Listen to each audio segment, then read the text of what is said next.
Hey guys, this video, this is not gonna be like a vlog video. I'm just doing some hand analysis from the last 2 weeks. It's actually Monday, December 11th, and I'm gonna get ready to head down to Orlando with David, my best friend in poker, David, and then another guy I know, Sid, and then possibly another guy, Teddy Bear, Bert.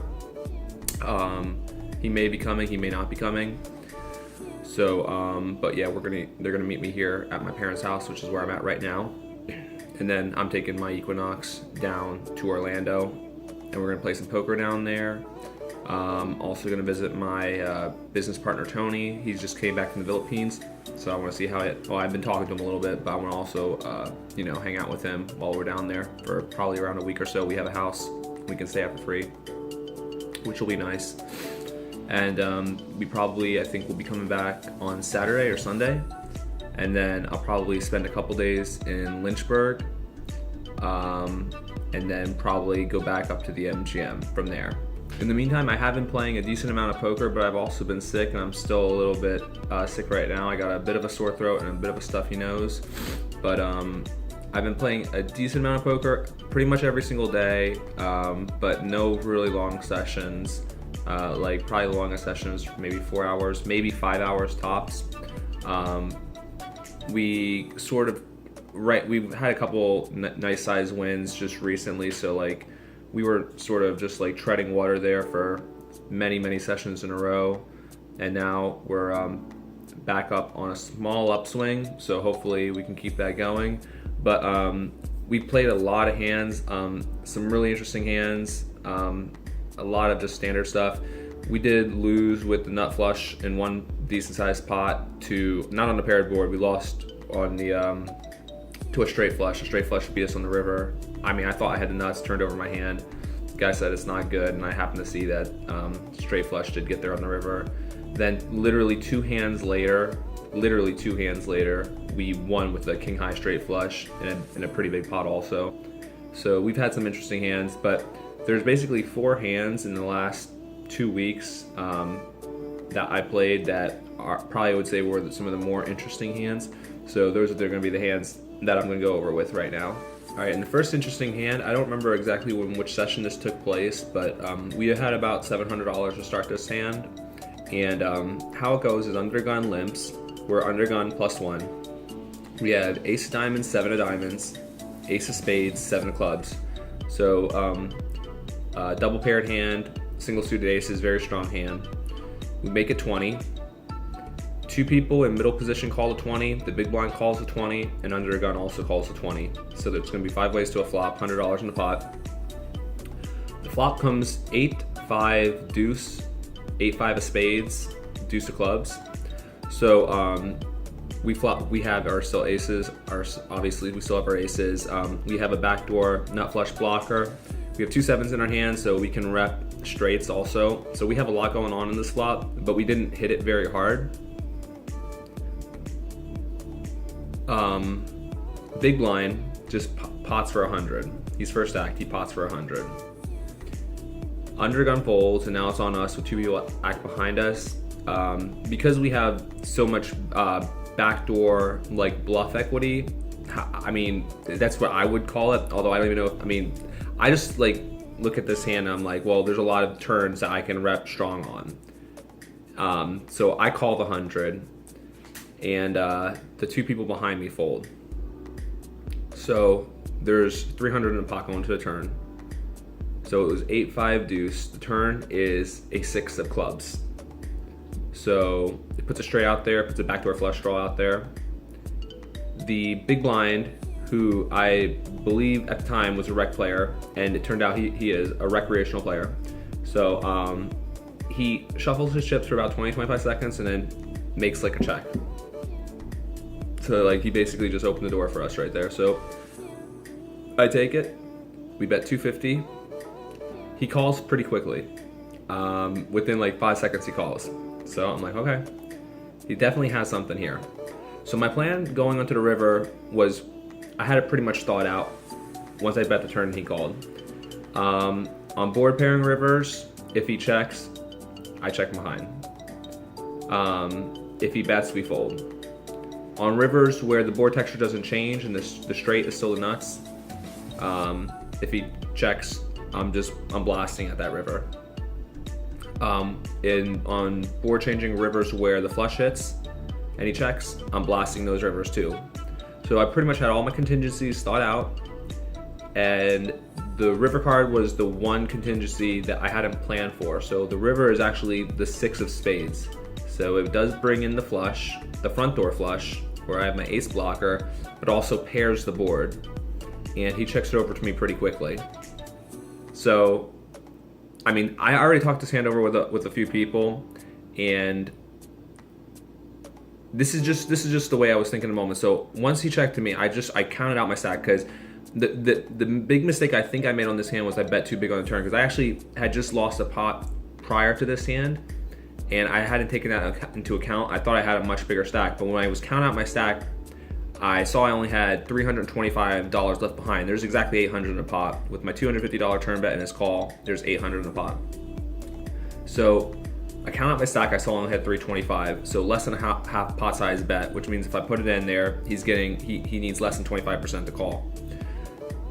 But how I thought about it at that moment was, he checked to me. I did not put him on a boat. I did not think he's going to check a boat there in that spot. And I have the ace high flush, so he can't have the nut flush. He can't really have boats. He cannot have the nut flush. And I just thought, because those were super strong hands that he would always call with, and I did not think I had any showdown value. I thought if I checked in this spot, I'm probably going to lose here close to 100% of the time. Because of those factors, I put the rest of my stack in, even though definitely, I don't think it's a good play for only less than a half pot size bet. I don't think it's enough, because I don't think flushes are going to be folding. Flushes should not be folding. Better hands that could fold in that spot would be like the 4-7 or the 5-7. It was 8-5 deuce 6. No, it'd be the 4-7. So like the bottom straight is a better hand that I'm currently losing to, that I expect would fold pretty much like 100% of the time on this river. So I can get the bottom straight to fold. If he somehow slow played the 7-9, and again, I'm blocking all the straights, so I don't expect him to have a ton of straights here, but if he somehow has a 7-9, he may end up folding that too. Probably will fold it, but I'm not 100% sure about that. I don't really expect him to ever fold any flush that he called the turn bet, and now the flush hits just because the board pairs he's going to fold for such a small bet. So I think all that taken into consideration, I think I should check there. I think I should have bet smaller on the turn, so I could have sized up a bigger river bluff when my card hit.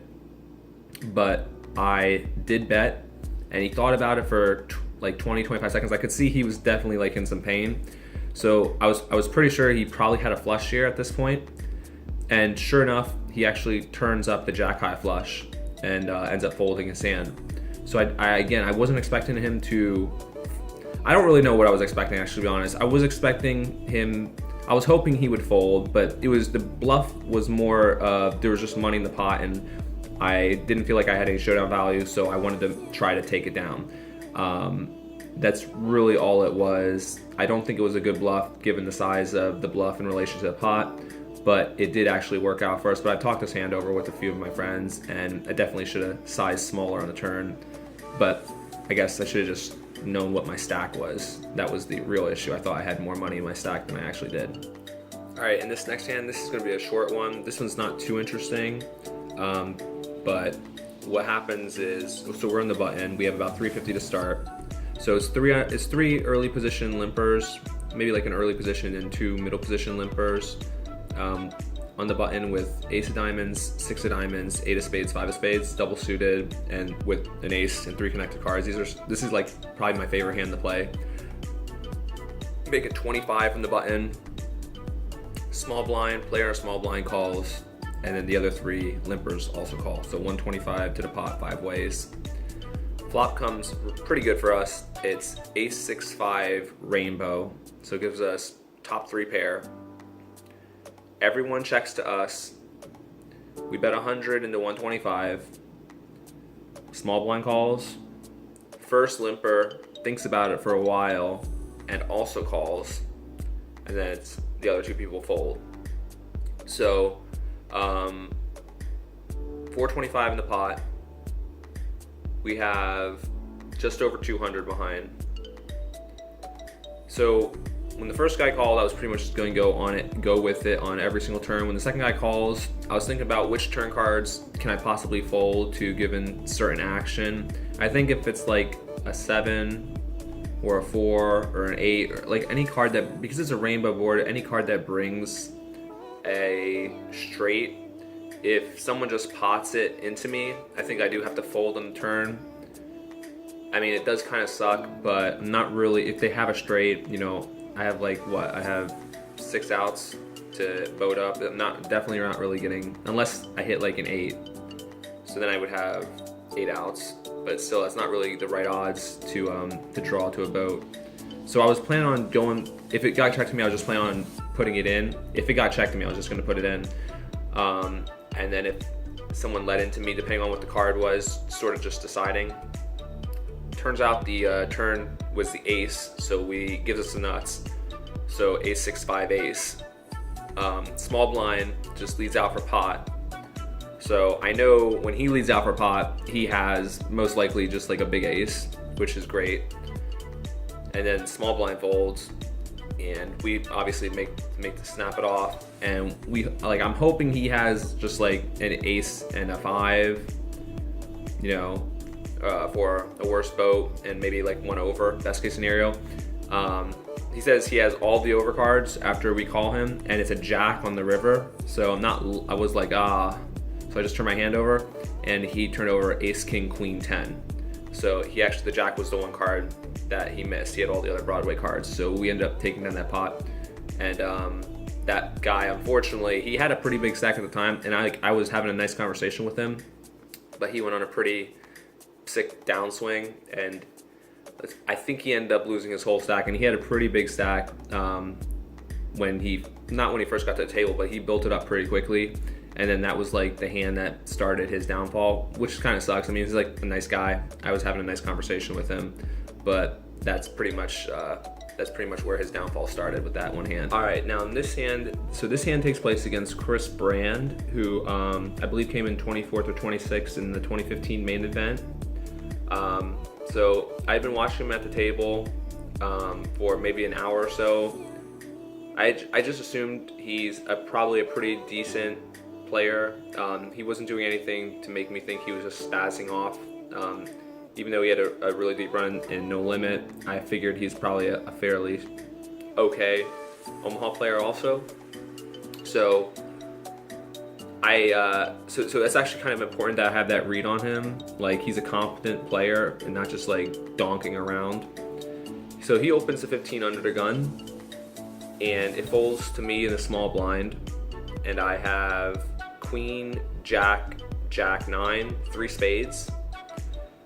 So I make the call from the small blind, and Human, who's very, I would say, he's a very good player. Probably, he's on a pretty big downswing right now, but he was probably, I think I've said this before, I think he's the biggest like daytime winner, probably as far as hourly goes, even though he's on a pretty massive downswing right now. He calls from the big blind, and he's pretty loose and aggressive, but I like playing with him, like talking hands with him.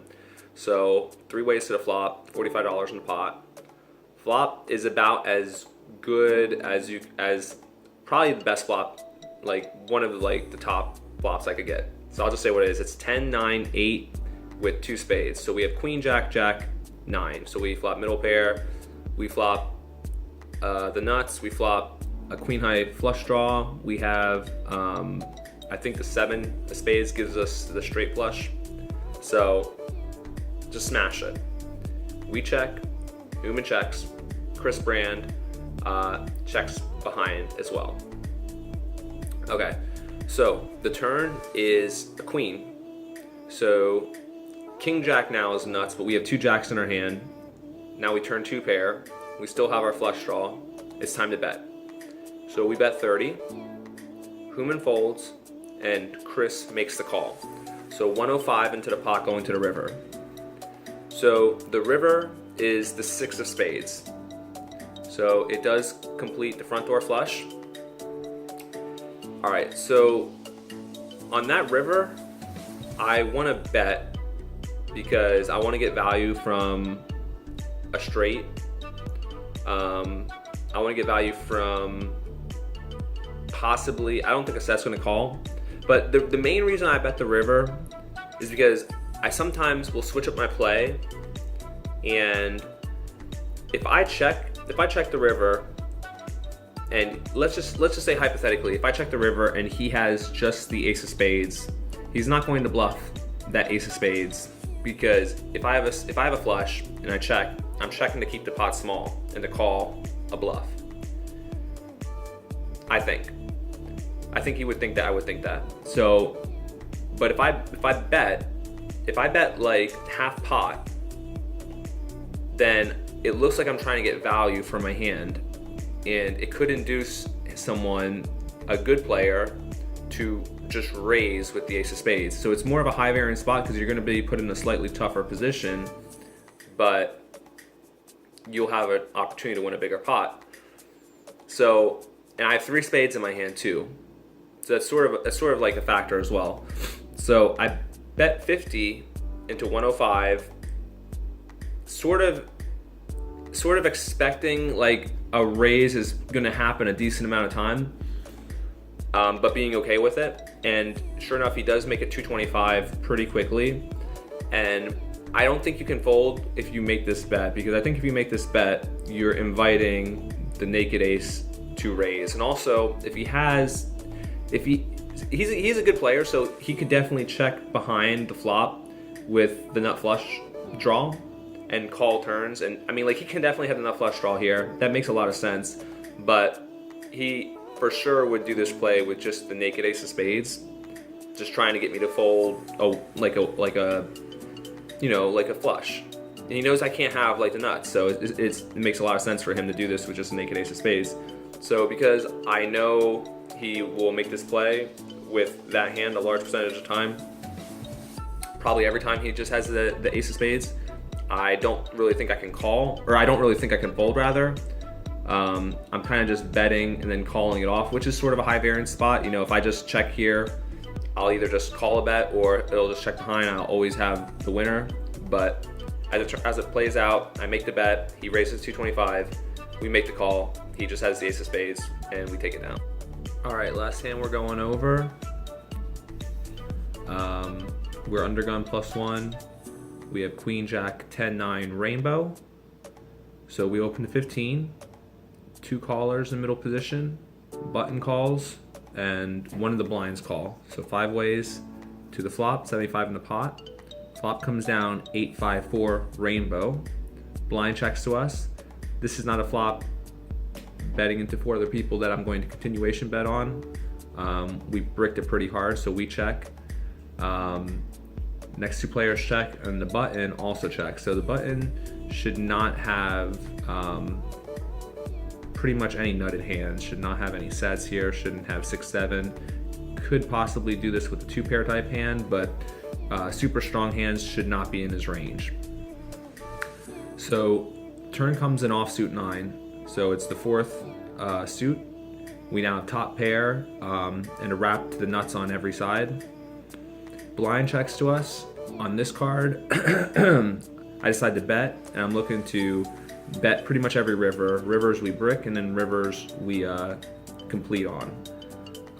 So we could still have 6-7 here. We could have all of our sets. We checked with 3 people to act behind us, so our range can be quite strong here. We bet 50 into 75. Next 2 players fold. Button calls, and then the blind folds. So now 175 into the pot going to the river.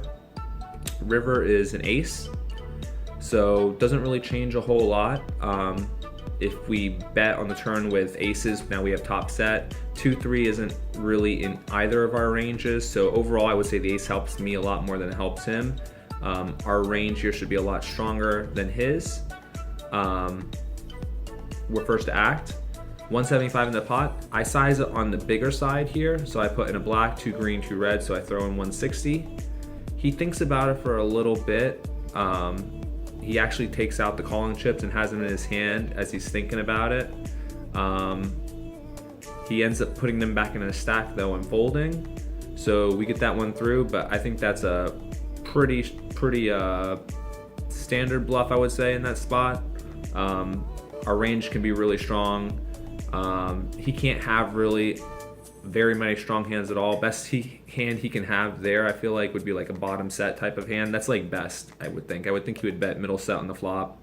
Top set for sure. He should bet his 6-7s on the flop, just because there's so many turn cards that can change the texture of the board. You want to get paid on the flop. So we get that one through.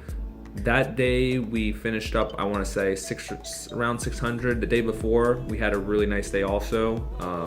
That was when we had a nice big chip stack. I think we made 1,300 that day in a few hours.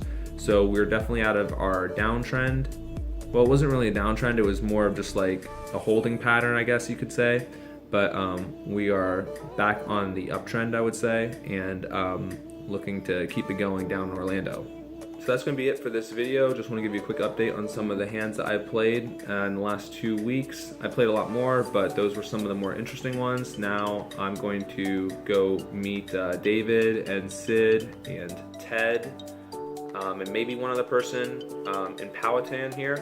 And then we're going to take my Equinox down to Orlando till the weekend, probably Saturday or Sunday, before heading back. So I will see you soon.